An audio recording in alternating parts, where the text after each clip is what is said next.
నెలవు కూడా. పుష్పగిరి క్షేత్రం కాశీ తరువాత అంతటి మహిమ కలిగినది కావడంతో దక్షిణ కాశీ అని పిలుస్తారు.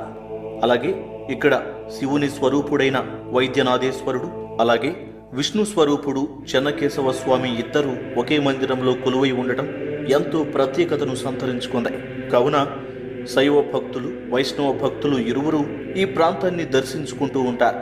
ఇక ఈ ప్రధాన ఆలయంతో పాటు సంతాన మల్లేశ్వరాలయం, అలాగే ఈ ఆవరణలోని ఉమామహేశ్వర, రాజ్యలక్ష్మి, రుద్రపాద, యోగాంజనేయ, సాక్షి మల్లేశ్వర స్వామి ఆలయాలు మనకు సాక్షాత్కరిస్తాయి.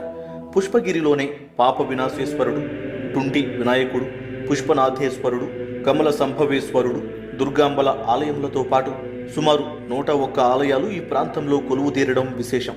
అదేవిధంగా శ్రీ మహావిష్ణువు పుష్పగిరి పర్వతమును అణచి కదలనీయకుండా చేశాడు అనే దానికి గుర్తుగా ఆయన పాదము ఈ కొండ మీదనే కనిపించటం